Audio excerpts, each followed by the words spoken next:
दोस्तों, आज मैं आपके लिए लेकर आई हूँ इम्यूनिटी बूस्टर रेसिपी। कभी कभी क्या होता है कि ऑफिस का काम करते करते थकान हो जाती है, सर में दर्द रहता है, बच्चों का पढ़ाई में मन नहीं लगता है, कमज़ोरी महसूस करते हैं। तो समझ नहीं आता कि ऐसा कौन सी चीज़ है जिसको हम खाएं और हमारी कमज़ोरी दूर हो जाए। इसको आप बनाकर सर्दी, गर्मी, बरसात कभी भी खा सकते हैं। लेकिन इस रेसिपी को मैंने आपके लिए बनाया है गर्मियों के लिए, क्योंकि गर्मी में बहुत ज़्यादा गरम गरम चीज़ें नहीं खाई जाती हैं। लेकिन इसको आप आसानी से बनाकर खा सकते हैं और इसके आपको बहुत अधिक फ़ायदे मिलेंगे। 1 या 2 चम्मच सुबह को गुनगुने दूध के साथ खा लीजिए। चलिए देखते हैं इसके लिए हमें किन किन चीज़ों की ज़रूरत होगी। यहाँ पर मैंने नारियल लिया है, सूखा हुआ गोला होता है ना, वो मैंने एक लिया है, जिसे कद्दूकस कर लिया है। साथ ही साथ लिए हैं बादाम, थोड़े से हमने यहाँ पर लिए हैं मखाने, 1 बाउल भर के। इनकी मात्रा भी मैं आपको बताऊंगी।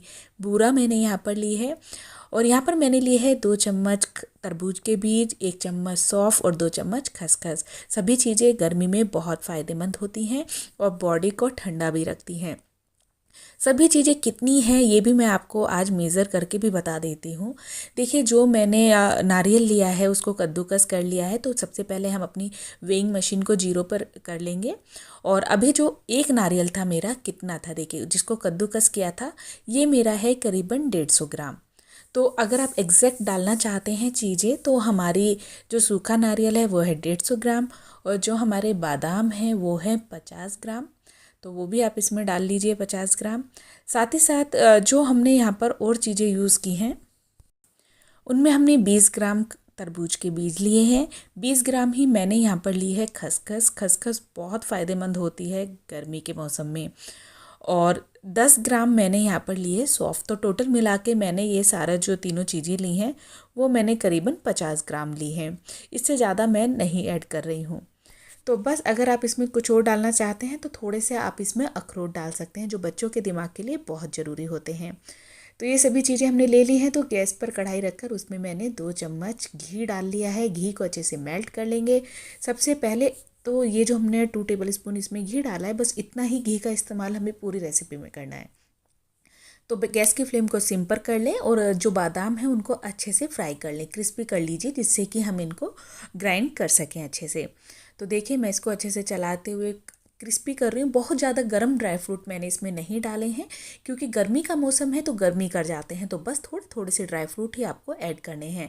नारियल गर्मी के मौसम में बहुत फ़ायदेमंद होता है, खसखस अच्छी रहती है, सौंफ अच्छी रहती है। तो ये सब चीज़ें आप ऐड कीजिए। अब इसमें हम ये मखाने ऐड करें। देखिए, मखाने डालने के बाद जितना भी घी होता है ना, मखाने सारा पी लेते हैं। तो मखानों को अच्छा क्रिस्पी कर लीजिए और फिर लास्ट में सबसे इसमें ये तीनों चीज़ें डाल दीजिए। तीनों चीज़ें डालने के बाद इसको 1 या 2 मिनट चलाइए। तीनों चीज़ें मखाने के साथ ही अच्छे से भुन जाती हैं। तो बस जैसे आपको लगे कि आपकी तीनों चीज़ें, खसखस और तरबूज के बीज और आपके सौंफ, तीनों चीज़ें अच्छे से भुन गई हैं, तो इनको भी एक बाउल में निकाल लीजिए। बट 2 टेबल स्पून से ज़्यादा घी का इस्तेमाल नहीं करना है। गर्मी का मौसम है तो आपको थोड़े ही घी का इस्तेमाल करना है। अगर आपको इतना भी घी नहीं खाना है तो आप इसको भी अवॉइड कर सकते हैं। ठीक है, तीनों चीज़ें अच्छे से भुन चुकी हैं, तो इनको भी एक बाउल में मैं निकाल लेती हूँ। और जब तक हम अपने गोले को थोड़ा सा भूनकर तैयार करेंगे, तब तक हमारे मखाने और ये सब चीज़ें थोड़ी थोड़ी सी ठंडी भी हो जाएंगी। देखिए, कढ़ाई को मैंने साफ़ करके रख लिया। नारियल भूनते वक्त आपको कुछ चीज़ों का ध्यान रखना होगा कि गोले को जब भी आप भूनते हैं ना, तो गैस की फ्लेम को सिम कर लें और इसको लगातार चलाते रहें, क्योंकि कद्दूकस किया हुआ जो हमारा गोला होता है ना, वो बहुत जल्दी नीचे से जल जाता है और जले हुए गोले का जो टेस्ट है वो बिल्कुल कड़वा आता है। तो आप इसको इसको चलाते हुए आपको भूनना होगा। ये बहुत जल्दी भुन जाती हैं सभी चीज़ें।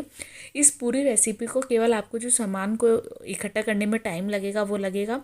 भून के केवल आपको ग्राइंड करना है, तो ये बहुत जल्दी बनकर तैयार हो जाती है। और आप देख सकते हैं कि हमारे जो नारियल का कलर है काफ़ी हद तक चेंज हो चुका है। तो ये नारियल भी हमारा भुनकर तैयार हो चुका है। मैंने इसमें कोई घी नहीं डाला है, भुनकर एकदम रेडी है, बाउल में निकाल लिया है।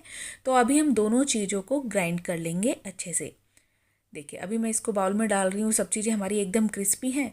तो अभी सभी चीज़ों को अच्छे से ग्राइंड कर लेंगे, जिससे कि हम इसका एक दरदरा सा पाउडर बना पाएँ। तो चलिए, अब इसको हम ग्राइंड कर लेते हैं। इसकी 2 चम्मच दोस्तों आपको दिन में खानी है। अगर आप सुबह को दूध के साथ नहीं भी ले पाए तो आप किसी भी समय इसके 1 या 2 चम्मच खा लीजिए। आपको इसके बहुत फ़ायदे होंगे। अगर आप शुगर पेशेंट हैं तो थोड़ा सा इसमें मिश्री का पाउडर मिला लीजिए और आप शुगर या बूरा मत ऐड कीजिए। तो देखिए जो पूरा पाउडर है वो हमारा बनकर तैयार है। तो नारियल है उसको भी मैं एक ही बारी में अच्छे से पीस कर इसमें डाल दूँगी। तो अभी नारियल क्या थोड़ा सा चिपक जाता है क्योंकि उसमें से हल्का सा ऑयल होता है। तो बस इसी तरीके से हमने पूरा इसके अंदर डालकर पीस लिया है। तो देखिए हमारा पूरा का पूरा पीसकर तैयार है। अगर अभी मैं इसका ना ड्राई पाउडर बना रही हूँ क्योंकि मैं इसमें शुगर बहुत ज़्यादा ऐड नहीं कर रही हूँ। अगर आप इसके लड्डू बनाना चाहते हैं तो आप चीनी को मेल्ट करके बना सकते हैं। हाफ़ टी स्पून मैंने इसमें काली मिर्ची और हाफ़ टी स्पून ही मैंने इसमें इलायची का पाउडर ऐड किया है। सभी चीज़ों को हम अच्छे से मिक्स कर लेंगे। तो जैसा कि मैंने बताया अगर आप लड्डू बनाना चाहते हैं तो 1 कप चीनी डालकर 100 ग्राम है हमारी बूरा अभी। लेकिन अगर आप लड्डू बनाना चाहते हैं तो आप इसमें 1.5 कप चीनी डालेंगे और आधा कप पानी डालकर एक तार की चाशनी बनाएं और बस लड्डू बना लीजिए। या फिर पंजीरी भी आप जमा सकते हैं। लेकिन आजकल कोई भी चीनी ज़्यादा नहीं खाना चाहता है तो मैंने इसमें 100 ग्राम के बराबर बूरा डाली है। बिल्कुल लाइट मीठा इसके अंदर रहता है। 2 चम्मच आप खाइए। घी इसके अंदर ज़्यादा नहीं है, चीनी इसके अंदर ज़्यादा नहीं है, लेकिन आयरन, प्रोटीन, कैल्शियम सभी चीज़ें इसके अंदर भरकर हैं जो आपके शरीर को बहुत ज़्यादा फ़ायदा देने वाली हैं। आप इसको बनाकर रख लीजिए, एयर टाइट कंटेनर में भरकर रखिए। रोज़ सुबह उठकर गुनगुने दूध से आप इसको 2 चम्मच खाइए। आपके शरीर को बहुत ज़्यादा फ़ायदा देगा और बच्चों के लिए तो ये बहुत फ़ायदेमंद है। आजकल के टाइम में बच्चे अच्छी चीज़ें नहीं खाते हैं तो दूध के साथ सुबह उठते उनको ये दे दीजिए। उनके पूरे दिन की जो कमी है ना सब पूरी हो जाएगी और गर्मी के मौसम में भी आप एनर्जेटिक रहेंगे। आपकी बॉडी एकदम तंदुरुस्त रहेगी। तो दोस्तों अगर आपको ये रेसिपी मेरी अच्छी लग रही हो तो चैनल को ज़रूर सब्सक्राइब करें और कमेंट बॉक्स में लिखकर मुझे ज़रूर बताएं कि आपको मेरी ये रेसिपी कैसी लगी। तो इसको बनाइए, दूध के साथ खाइए और एयरटाइट कंटेनर में भर कर रखिए और आप इस रेसिपी को 15 से 20 दिन बहुत इजीली खा सकते हैं। और अगर आप ज़्यादा क्वांटिटी में बना रहे हैं तो आधा आप बाहर रख सकते हैं और आधे को फ्रिज में रख सकते हैं। ये बिल्कुल भी ख़राब नहीं होगी क्योंकि सभी चीज़ों को हमने अच्छे से भूनकर इसमें यूज़ किया है। Thank you for watching foodie choice. Thank you.